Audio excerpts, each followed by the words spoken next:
ମୁଁ Shri Kalicharan Nayak Odisha public view ଟିଭିକୁ ମୁଁ ସ୍ୱାଗତ ଜଣାଉଛି। ଏହି ଓଡ଼ିଶା ପବ୍ଲିକ୍ ଭ୍ୟୁ ଟିଭି ମାଧ୍ୟମରେ କିଛି କଥା ଆପଣମାନଙ୍କ ସମ୍ମୁଖରେ ରଖୁଛି। ଭଲ ଲାଗିଲେ ସେୟାର କରିବେ। ଆପଣମାନେ ଜାଣିଛନ୍ତି ଭାରତ ଏକ ଧର୍ମ ନିରପେକ୍ଷ ରାଷ୍ଟ୍ର ଏବଂ ଆମେ ସଭିଏ ଭାରତୀୟ। ସନାତନ ଧର୍ମ କହିଲେ ବୈଦିକ ଧର୍ମ, ଯାହାକି ସାର୍ବଜନୀନ ଅଟେ। ଏହାକୁ ସଂକୁଚିତ କରା ନ ଯାଉ, ଏହା ସଭିଏ ଅନୁଭବ କରିବା ଦରକାର। ଓଡ଼ିଆ କହୁଥିବା ବ୍ୟକ୍ତିମାନେ ଏବଂ ଓଡ଼ିଶାରେ ରହୁଥିବା ବ୍ୟକ୍ତି ଅଭିନ୍ନ ନୁହନ୍ତି, ସଭିଏ ଏକ ଅଟନ୍ତି। ସେମାନେ ଜାଣି ରଖିବା ଦରକାର ଯେ ଆମେ ସଭିଏ ଏ ଉତ୍କଳର ସନ୍ତାନ। ଉତ୍କଳ ଆମ ପାଇଁ ଗୌରବ। ଓଡ଼ିଆ ଆମର ମାତୃଭାଷା। ଏହାର ବ୍ୟତିକ୍ରମ ଘଟିଲେ କ୍ଷତି ଆମର ହିଁ ହେବ। ଗୋଟିଏ ଦାନ୍ତକାଠି ବିଡ଼ାକୁ ଯଦି ଭାଙ୍ଗିବାକୁ ଦିଆଯିବ, ତାହା ଭାଙ୍ଗି ପାରିବେ ନାହିଁ। ତାକୁ ଖଣ୍ଡେ କାଠି ଯଦି ଖୋଲିକି ଦିଆଯିବ, ତାହେଲେ ଯେକୌଣସି ବ୍ୟକ୍ତି ତାକୁ ଭାଙ୍ଗି ଦେଇପାରିବ। ତେଣୁ ଆମର ଏକତା ସବୁବେଳେ ବଜାୟ ରହିବା ଦରକାର। ବର୍ତ୍ତମାନ ସମୟ ହେଉଛି ପ୍ରଗତିର ସମୟ ଏବଂ ପ୍ରଗତିର ସମୟରେ ଆମେ ସଭିଏ ଉନ୍ନତ ସ୍ତରକୁ ଉଠିବାକୁ ପ୍ରୟାସ କରୁଛେ। ଯେଉଁମାନେ ପଛରେ ରହିଯାଇଛନ୍ତି ସେମାନଙ୍କୁ ଉଠାଇବା ପାଇଁ ଧ୍ୟାନ ଦିଆଯାଉଛି। ବର୍ତ୍ତମାନ ପ୍ରଗତିର ସରକାର ଶାସନ କ୍ଷେତ୍ରରେ ମଧ୍ୟ ବିଭିନ୍ନ ଉନ୍ନତିର କଥା ଚିନ୍ତା କରାଯାଉଛି। ପରିବର୍ତ୍ତନ ସ୍ୱର ପ୍ରଚାର ପ୍ରସାର ଚାଲିଛି। ଧନଜୀବନ ଯେପରି ସୁରକ୍ଷା ରହିବ, ସେମାନେ ଯେପରି ଉନ୍ନତି ପଥକୁ ଆଗେଇବେ, ବର୍ତ୍ତମାନ ସରକାରଙ୍କର ମୂଳ ଲକ୍ଷ୍ୟ ରହିଛି ଏବଂ ରହିବା ଧ୍ୟାନ ଦେବା ମଧ୍ୟ ଆବଶ୍ୟକ ଅଟେ। ଏହି ଚିନ୍ତନ ନେଇ କାର୍ଯ୍ୟ କରୁଥିବା ଆଜିର ଲୋକପ୍ରିୟ ସରକାରଙ୍କୁ ଅଶେଷ ଧନ୍ୟବାଦ। ପ୍ରଜାମାନଙ୍କ ପାଇଁ କାର୍ଯ୍ୟକାରୀ ହେଉଥିବା ଯେକୌଣସି ଉନ୍ନୟନ ପଦକ୍ଷେପକୁ ସର୍ବଦଳୀୟ ମାଧ୍ୟମରେ ଉତ୍ସାହ ଓ ସମର୍ଥନ କରିବା ମଧ୍ୟ ଦରକାର। ସେ ସମୟ ଆସିଛି। ବିରୋଧ ଭାବ ରଖିବା ଦ୍ୱାରା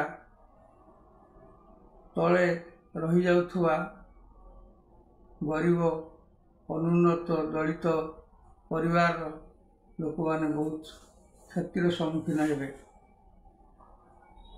ଆମ ଦେଶ ପ୍ରାଚୁର୍ଯ୍ୟର ଦେଶ।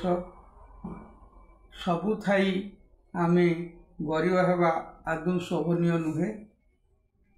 ପ୍ରଥମେ ଆମେ ଗ୍ରାମାଞ୍ଚଳର ବିକାଶ ହେବା ପାଇଁ ଧ୍ୟାନ ଦେବା ଦରକାର। ଯେହେତୁ ଗ୍ରାମର ବିକାଶ ହେଲେ ଦେଶର ବିକାଶ ହେବ, ସହରର ବିକାଶ ହେବ, ରାଜ୍ୟର ବିକାଶ ହେବ ଏବଂ ଗ୍ରାମାଞ୍ଚଳର ସାଧାରଣ ମଣିଷଟିଏ ସହର ଆଡ଼କୁ ଆକୃଷ୍ଟ ହେବ ନାହିଁ ଏବଂ ସେ ସେହି ସ୍ତରରେ ସମସ୍ତ ପ୍ରକାର ସହରୀ ସୁବିଧା ସେ ପାଇପାରିବ। ପ୍ରସ୍ତାବ ମଧ୍ୟରେ ଅନେକ ରହିଛି। ସେଥିମଧ୍ୟରୁ ମୁଁ କେତୋଟି ବିଷୟ ଆଲୋଚନା କରିବା ପାଇଁ ପ୍ରୟାସ କରୁଛି।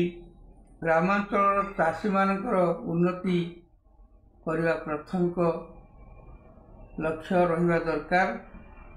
ଯେହେତୁ ଚାଷୀ ଚଷାର ଉନ୍ନତି ଘଟିଲେ ଆମର ଜୀବନ ଜୀବିକାର ସମୃଦ୍ଧି ଘଟିପାରିବ।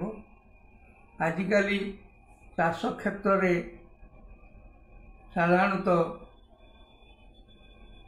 ମାନେ ଚାଷୀ ବା ସାଧାରଣ ମୂଲିଆ ମଜୁରିଆ ମିଳିବା ମଧ୍ୟ କଷ୍ଟ ହୋଇସାରିଲାଣି। ଯେକୌଣସି ଲୋକ ବାହାର ଦୁନିଆକୁ ଯାଇ କାମ ଅନ୍ୱେଷଣରେ ଚାଲିଯାଆନ୍ତି, ଯଦ୍ୱାରା ଚାଷ କ୍ଷେତ୍ରରେ ଅସୁବିଧାର ସମ୍ମୁଖୀନ ହେବାକୁ ପଡ଼େ। ଚାଷ କ୍ଷେତ୍ରରେ ଜଣେ ଚାଷୀ ତାର ସମସ୍ତ ସୁବିଧା ସୁଯୋଗ ପାଇପାରେ ନାହିଁ। ତେଣୁ ବର୍ତ୍ତମାନ ସରକାର ଚିନ୍ତା କରିବା, ଚାଷ ପାଇଁ ଯେଉଁ ଯାନ୍ତ୍ରିକ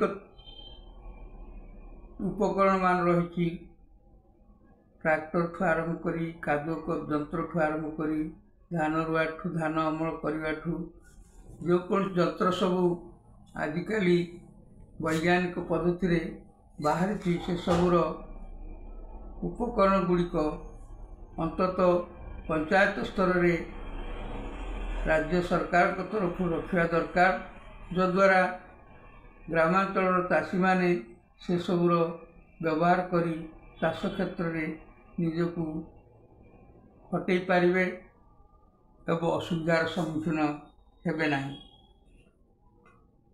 ଦ୍ୱିତୀୟରେ, ପ୍ରତ୍ୟେକ ଗ୍ରାମୀଣ ସ୍ତରରେ ଲୋକଙ୍କର ଉନ୍ନତି ଆଣିବା ଏବଂ ଆର୍ଥିକ ଅବସ୍ଥାର ପରିବର୍ତ୍ତନ କରିବା ଏବଂ ସ୍ୱାସ୍ଥ୍ୟକୁ ସମୃଦ୍ଧ କରିବା ପାଇଁ ଗାଈ ବା ଗୋପାଳନର ଆବଶ୍ୟକତା ଯଥେଷ୍ଟ ରହିଛି। ଆଗରୁ ଥିଲା ଗ୍ରାମାଞ୍ଚଳରେ ଗାଈ କୁଆର ଏବଂ ଗାଈ ରଖିବା ବ୍ୟବସ୍ଥା ରହିଥିଲା, ଆଜିକାଲି ଆଉ ସେସବୁ ନାହିଁ, ଯଦ୍ୱାରା ଗାଈ କ୍ଷୀର ମିଳିବା କଷ୍ଟ ହେଲାଣି ଏବଂ ଗାଈ କୁଆର ଦ୍ୱାରା ଯେଉଁ ଗାଈ ଗୋଠ ଦ୍ୱାରା ଯେଉଁ ମାନେ ଖତ ସାର ମିଳୁଥିଲା, ତା ମଧ୍ୟ ଆଜିକାଲି ମିଳିବା ସମ୍ଭବ ହେଉନାହିଁ। ତେଣୁ ଗୋ ସମ୍ପଦର ସୁରକ୍ଷା ପାଇଁ ପ୍ରତି ଗ୍ରାମରେ ଗୋଶାଳା ନିର୍ମାଣ କରିବାର ଆବଶ୍ୟକତା ଜରୁରୀ ହେଲାଣି ଏବଂ ସେହି ଗୋଶାଳାରେ ଗାଈ ରଖି ସ୍ଥାନୀୟ ସାଧାରଣ ଚାଷୀ ମୂଲିଆ ଗରିବ ଶ୍ରେଣୀର ଲୋକମାନଙ୍କୁ ସେ ଦାୟିତ୍ୱ ଦେଲେ ସେମାନେ ଗାଈର ଯତ୍ନ ନେବା ସଙ୍ଗେ ସଙ୍ଗେ ଗାଈ କ୍ଷୀର ଯେଉଁ ଉତ୍ପାଦନ ହେବ ତାଙ୍କେ ନିଜେ ବ୍ୟବହାର କରିବା ସହିତ ତାହା ବାହାରକୁ ବିକ୍ରି କରିବେ ଏବଂ ସେହି ଉପଲବ୍ଧ ଧନ ନିଜ ଜୀବନ ଜୀବିକା ପାଇଁ ବ୍ୟବହାର କରିପାରିବେ ଏବଂ ଅବଲମ୍ବନଶୀଳ ମଧ୍ୟ ହୋଇପାରିବେ। ତୃତୀୟରେ, ଗ୍ରାମାଞ୍ଚଳରେ ଗ୍ରାମ ଜଙ୍ଗଲ ଧୀରେ ଧୀରେ କ୍ଷୟ ହୋଇଗଲାଣି। ଗ୍ରାମ ଜଙ୍ଗଲ ସୃଷ୍ଟି ହେଉନାହିଁ। ତେଣୁ ଆବଶ୍ୟକ, ଯଦିଓ ଆଜିକାଲି ପକ୍କା ଘରର ଡାକରା ହେଉଛି ଏବଂ ପକ୍କା ଘର ନିର୍ମାଣ ହୋଇସାରିଲାଣି, ତେଣୁ ଗଛର ଆବଶ୍ୟକତା ଧୀରେ ଧୀରେ କମି କମି ଗଲେ ମଧ୍ୟ ଗ୍ରାମ ଜଙ୍ଗଲର ସୃଷ୍ଟି ହେବା ଅତ୍ୟନ୍ତ ଜରୁରୀ।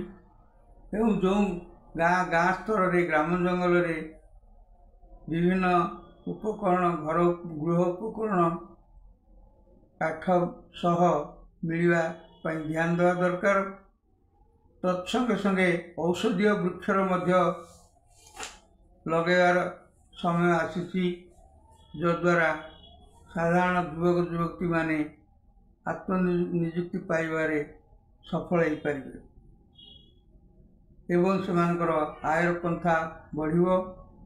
ଏ ଔଷଧୀୟ ବୃକ୍ଷ, ଔଷଧୀୟ ଫଳ ଫୁଲ ପାଇବା ଦ୍ୱାରା ଆମ ଦେଶରେ ରାଜ୍ୟରେ ବିଭିନ୍ନ ଔଷଧର ଉପକରଣ ଯୋଗାଇ ଦେବା ସେମାନେ ସହାୟକ ହେବେ। ଚତୁର୍ଥରେ, ଗୋଚର ଜମି ଥିଲା ଆଗରୁ, ଆଜିକାଲି ଧୀରେ ଧୀରେ ତାକୁ ନିଜର ଆକ୍ତିଆର ରଖି ଚାଷ ଗୃହ ଉପଯୋଗୀ କରାଇଦେଇଛନ୍ତି, କିନ୍ତୁ ତାହା ଅନୁଚିତ ଅଟେ। ଗୋଚର ଜମି ରକ୍ଷା କରି ସେଠି ଘାସ ଲଗାଇବା, ଘାସ ଚାଷ କରାଇବାର ମଧ୍ୟ ସରକାର ଧ୍ୟାନ ଦେବା ଦରକାର। ଯେଉଁ ଘାସ ରହିଲେ ସେ ଘାସ ଚାଷ କରି ଘାସ ଆଦାୟ କରି ଏଇ ଯେଉଁ ଗ୍ରାମାଞ୍ଚଳରେ ଗୋଶାଳା ରହିଥିବ ସେମାନଙ୍କୁ ଯୋଗାଇ ଦେଲେ ଅନ୍ତତଃ ଗାଈମାନେ ବଞ୍ଚିବାର ସମ୍ଭବ ହୋଇପାରିବ ଏବଂ ସେମାନଙ୍କର ଖାଦ୍ୟ ମିଳିପାରିବ ଏବଂ ଏଥିପାଇଁ ମଧ୍ୟ ଯୁବତୀମାନେ କିଛି ଆର୍ଥିକ ଅବସ୍ଥାର ସୁବିଧା ପାଇପାରିବେ ଏବଂ ନିଜକୁ ଆର୍ଥିକ ଅଗ୍ରଗତିରେ ନିଜକୁ ତୋଳିପାରିବେ। ପଞ୍ଚମଟି ହେଲା, ପ୍ରତ୍ୟେକ ଗ୍ରାମାଞ୍ଚଳରେ ଅନେକ ନଈ, ପୋଖରୀ ଆଉ ଜଳ କେନ୍ଦ୍ର ସବୁ ରହିଛି, ଘାଇ ରହିଛି। ସେଥିରେ ବର୍ଷ ସାରା ପାଣି ମଧ୍ୟ ରହୁଛି ଏବଂ ସେହି ପାଣିର ବ୍ୟବହାର ପାଇଁ ମାଛ ଚାଷ କରିବା ଦରକାର ଅଛି, ଯଦ୍ୱାରା ଏଥିରେ ମଧ୍ୟ ଅନେକ ଗ୍ରାମାଞ୍ଚଳର ଯୁବକ ଯୁବତୀମାନେ, ଗରିବ ଲୋକମାନେ ନିଜକୁ ଏଙ୍ଗେଜମେଣ୍ଟ କରିପାରିବେ ଏବଂ ମାଛ ଚାଷ କରିବା ଦ୍ୱାରା ଲୋକଙ୍କୁ ଆମେ ଯୋଗାଇ ଦେବା, ବାହାରୁ ଆମଦାନୀ ନ କରି ନିଜର ସ୍ଥାନୀୟ ଗ୍ରାମାଞ୍ଚଳରୁ ମାଛ ବ୍ୟବହାର କରିବାର ସମର୍ଥ ହୋଇପାରିବେ। ଏହାଦ୍ୱାରା ଅନେକ ଯୁବକ ଯୁବତୀମାନେ ଆତ୍ମନିଯୁକ୍ତି ପାଇପାରିବେ। ଷଷ୍ଠରେ, ଗ୍ରାମାଞ୍ଚଳରେ ଆବଶ୍ୟକତାକୁ ଦୃଷ୍ଟିରେ ରଖି ଅନେକ କ୍ଷୁଦ୍ର ଇଣ୍ଡଷ୍ଟ୍ରି, ଛୋଟ ଛୋଟ ଇଣ୍ଡଷ୍ଟ୍ରି ଯେମିତି ଲୁଗା ବୁଣାଠୁ ଆରମ୍ଭ କରି କମାରଶାଳଠୁ ଆରମ୍ଭ କରି ଏବଂ ଅନ୍ୟାନ୍ୟ କ୍ଷେତ୍ରରେ କଂସା ବାସନଠୁ ଆରମ୍ଭ କରି ଯେଉଁ ନିର୍ମାଣ କ୍ଷେତ୍ରରେ ଆମେ ଅନ୍ୟ ଉପରେ ନିର୍ଭର କରୁଛେ, ଗ୍ରାମାଞ୍ଚଳରେ ତାହାର ସୃଷ୍ଟି କରାଗଲେ ବା ଛୋଟ ଛୋଟ ଇଣ୍ଡଷ୍ଟ୍ରି ସ୍ଥାପନ କରାଗଲେ ସେଥିରେ ମଧ୍ୟ ସ୍ଥାନୀୟ ଯୁବକ ଯୁବତୀମାନେ ଆତ୍ମନିଯୁକ୍ତିରେ ଏଙ୍ଗେଜ୍ ହୋଇପାରିବେ ଏବଂ ସେମାନେ ବାହାରକୁ ଦାଦନ ଖଟିବା ପାଇଁ ଯିବା ପାଇଁ ଅନିଚ୍ଛା ପ୍ରକାଶ କରିବେ।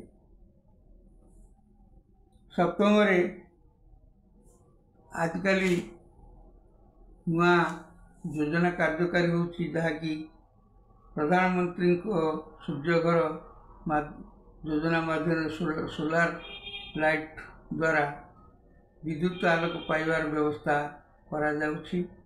ଇଏ ଗୋଟିଏ ଭଲ ପଦକ୍ଷେପ। ଏହାଦ୍ୱାରା ପ୍ରତ୍ୟେକ ବ୍ୟକ୍ତିର, ପ୍ରତ୍ୟେକ ଘରର, ପ୍ରତ୍ୟେକ ଚାଷୀ ମୂଲିଆର ସମସ୍ତଙ୍କର ଉପକାର ଆସିବ। ଧନୀଠୁ ଗରିବଠୁ ସମସ୍ତଙ୍କ ପାଇଁ ଏହା ଗୋଟେ ମୂଲ୍ୟବାନ କାର୍ଯ୍ୟକ୍ରମ ଅଟେ। ତେଣୁ ପ୍ରତ୍ୟେକ ଗ୍ରାମାଞ୍ଚଳରେ, ପ୍ରତ୍ୟେକ ଘରେ ଏହି ପ୍ରଧାନମନ୍ତ୍ରୀ ସୂର୍ଯ୍ୟଘର ଯୋଜନା, ସୋଲାର ଯୋଜନା କାର୍ଯ୍ୟକାରୀ କରିବାର ସମୟ ଆସିଛି ଏବଂ ତୁରନ୍ତ ତାର ବ୍ୟବସ୍ଥା କରିବା ଦରକାର, ଯଦ୍ୱାରା ଗ୍ରାମାଞ୍ଚଳର ଜଣେ ସାଧାରଣ ମଣିଷଟିଏ ଯେତିକି ତାର କରେଣ୍ଟ ବ୍ୟବହାର କରିବ, ବଳକା ଓ ବିକ୍ରୟ କରି କିଛି ପଇସା ଯେମିତି ପାଇପାରିବ, ସେଥିପ୍ରତି ସରକାର ଧ୍ୟାନ ଦେବା ଦରକାର। ଏହି ସମୟ ଆସିଛି, ଏହାଦ୍ୱାରା ପ୍ରତ୍ୟେକ ଘରର ସାଧାରଣ ମଣିଷଟିଏ କିଛି ରୋଜଗାରକ୍ଷମ ହେବାର, କିଛି ଆର୍ଥିକ ପାଇବା ଏବଂ ତା ସହିତ ବିଦ୍ୟୁତ ସୁବିଧା ପାଇବାର ସୁଯୋଗ ପାଇପାରିବ। ଅଷ୍ଟମରେ, ପ୍ରାଥମିକ ସ୍ତରରେ ମାତୃଭାଷା ପାଠ ପଢ଼ାଇବା ପାଇଁ ଆଗ୍ରହ ସୃଷ୍ଟି ରହିବା ଦରକାର। ସେଥିପାଇଁ ସରକାର ଏଥିପ୍ରତି ପ୍ରାଥମିକ ବିଦ୍ୟାଳୟମାନ ଯେଉଁ ସ୍ଥାପନ କରିଛନ୍ତି, ସେଥିରେ ମାତୃଭାଷାକୁ ପ୍ରଥମ ଗୁରୁତ୍ୱ ଦେବା ଦରକାର। ତାପରେ ଅନ୍ୟ ଭାଷାକୁ ଦ୍ୱିତୀୟ ଭାବରେ ନିଆଯିବାର ସମୟ ଆସିଛି ଏବଂ ନେବା ଦରକାର। ଏଥିପାଇଁ ଆଇନ ମଧ୍ୟ ପ୍ରସ୍ତୁତ କରିବା ଦରକାର। ଆପଣମାନେ ଦେଖୁଛନ୍ତି, ସରକାରୀ ବେସରକାରୀ ସ୍କୁଲର ସ୍ଥାପନ କରାଯାଇ ପିଲାମାନଙ୍କର ପାଠପଢ଼ାରେ ବିଭିନ୍ନ ଅନ୍ତରାୟ ସୃଷ୍ଟି କରାଯାଉଛି। ତେଣୁକରି ସରକାର एथिरे आयन प्रणयन करी सरकारी बेसरकारी स्कूल समभाव पिलाने जेपरी पाठ पढ़े से ध्यान देवा दरकार एवं सरकारी सरकारी शिक्षक जो मैंने पढ़ाऊँच से मध्य अदल बदल कर व्यवस्था रहा दरकार एवं पाठ पढ़ार जेपरी समृद्धि घटो से संपृक्त शिक्षक को उत्तरदायी करा व्यवस्था रहा दरकार जद्वारा यही सब जो पाठपढ़ा समुद्र जो व्याघात सृष्टि होना समस्ते समभाव शिक्षा सामिल हो पारे एवं शिक्षार मान बुद्धि हो पार यह प्राथमिक कर्तव्य सरकार ध्यान देवा दरकार ये जो प्राइवेट एवं सरकारी व्यवस्था को समन्वय भाव में परिचालना कर समय आसवा ही दरकार या जदि करा न जाए ताहले पाठ पढ़ारे निश्चित भाव व्याघात सृष्टि हम उत्तम छात्र सृष्टि होवे असुविधा सृष्टि हम। अष्टम सरकार द्वारा अनेक सरकारी कर्मचारी माने कार्यरत थांती सरकार विभिन्न योजना को सेमाने ही काम कराई एवं ताक द्वारा साधारण मनुष्यटीए साधारण गरीब जनताटीए साधारण ये सुविधा पाई तेणुक से जो सरकारी कर्मचारी को जो दायित्व दि जाउछि से जमी सुचारू रूपे परिचालना कर ध्यान देवा सरकार दायित्व अटे एवं जो मैंने नियुक्त जो अच्छा से हृदयबोध करने दरकार एसह जो मान को जो दायित्व दि जाती अवहेला जमी न हुए एवं से उत्तरदायी होगापी व्यवस्था रहा दरकार या जदि न हुए कार्य सेवारे निश्चित व्याघात घटो एवं साधारण जनता क्षति रहा सरकार चिंता करने दरकार। नवम कथा बेसरकारी स्तर राजनैतिक स्तर में अनेक व्यक्ति मानकर कार्यक्रम रही राजनेता हूँ कि तलर ऊपर स्तर पर्यटन जेकोसी हूँ से दायित्व रूँ से आर्थिक सच्छलता को आखि न रखी जनतार सेवा करने ध्यान देवा दरकार से मध्य सचेतनता सृष्टि होगा दरकार से जनसेवाई जो मैंने उद्दिष्ट अच्छा से कर्तव्य अवहेला उत्तरदायी रहा दरकार जद्वारा समाजर मंगल हम एवं से उचित सेवा दे पारे। दशम प्रस्ताव मध्य स्वास्थ्य सेवा एक गुरुत्वपूर्ण से डाक्तर हूँ कि स्वास्थ्यकर्मी हूँ सभी जेकोसी स्तर ग्रामांचल तार कार्यक्रम जमी सामिल हे से ध्यान देवा दरकार जद्वारा समूह भाव में ग्रामांचल जनसाधारण जेहेतु आम ग्राम बहुल देश से सुविधा पाइले से सुस्थ रहिले सहर आड़ को से आकृष्ट हे ना एवं समस्त स्वास्थ्य सेवा निज पाखे पाइपर एवं एथि जो मैंने सेवा दौरान से उत्तरदायी होगा दरकार एवं स्वास्थ्य सेवा से माने साधारण जनसाधारण को सुविधा जोगे देवे से उत्तरदायी होगा दरकार। 11तम प्रस्ताव है आम राज्यर अव्यवस्था मध्य गोटे कथा है राज्यर राजस्व केवल राजधानी तथा सन्निकट अंचल ही सिंहभाग अर्थ खर्च होता है बहुत दुर्भाग्यजनक जे कोठाबाड़ी करदे टका अर्थ खर्च करदे साधारण जनता सुफल हो न था ग्रामांचल समृद्धि घटिले राज्यर राजधानी समृद्धि घटो समस्त शिल्प समस्त कथा समस्त अनुष्ठान यदि गोटे स्थान रखी दि जाए ताले राज्यर अन्य अंचल लोक शायद वंचित होता डिसेंट्रलाइजेशन करिया पड़ो एवं जेकोसी कार्यक्रम गोटे स्थान रे संगठित नक विभिन्न स्थान रे तार प्रतिष्ठा कराइबार समय आसी करवा दरकार। सिंह भाग अर्थ गोटे जगह बा निर्दिष्ट जगार खर्च न करा जाई सारा देश रे सारा ग्रामांचल उन्नति पक्षे व्यवहार करने दरकार एवं लोक साधारण जनसाधारण जपरी सुफल पाइपर सहरी हूँ कि ग्रामांचलवासी हूँ समस्त सुविधा पाखरे पाइपर ध्यान दरकार यह आमर प्रथम व्यतिक्रम घटी थाए जो मैंने शासन क्षेत्र में रहती जो मैंने प्रशासन क्षेत्र में रहती राजनैतिक नेता हूँ से माने सब राजधानी व राजधानी निकट में सबू सिंह भाग अर्थ खर्च करिवारे व्यस्त रही देखा जाए और आपण मैंने अनुभव करथिबे जेहेतु आम देखिले आमर सुविधा होनी आम अनुभव करवा आम अंगे लिभेले जाइकी आम सुफल पाइपर एप्रति सरकार मध्य जत्नवान होगा दरकार से समय आसी एथिपई गोटे मानसिक स्तर प्रस्तुति होगा दरकार ये राज्य ये जनसाधारण ये ग्रामांचल ये सहर सबुठार अच्छी सबू समस्तंकर समभाव अर्थ व्यवहार होता है एवं से अर्थ राजस्व समस्तंकर बोली भावी नवा दरकार से समस्त व्यवहार हवा दरकार। जेकोसी उन्नयन कार्यक्रम गोटे जगार माने केंद्रीभूत न होई ता विभिन्न स्तर रे विभिन्न स्थान रे ताहा कार्यकारी हवा ही दरकार। शेष परिवहन रास्ता परिवहन आवश्यकता निहात दरकार।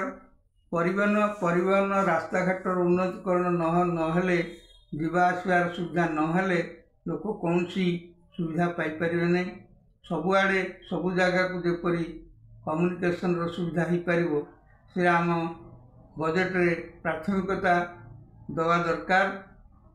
जेपरी साधारण गाँव बासिंदाटी सहर को जीव बा सहर बासिंदा ग्राम को जीव ये क्षेत्र में कौन सी असुविधा जेपरी सृष्टि नुहे तेणु परिवहन क्षेत्र एवं रास्ता घाटर सुविधा व्यवस्था प्राथमिक दायित्व आम सरकार रहिबा दरकार जद्वारा समस्त सब प्रकार सुविधा पाइपर। ग्रामांचल लोक मैंने निजर आदाय करुवा वस्तु सहर अंचल को नहीं बिक्री कर सहर अंचल लोक निर्माण कर जिन ग्रामांचल को लेकिन सहजरे बिक्री कर पठे पार।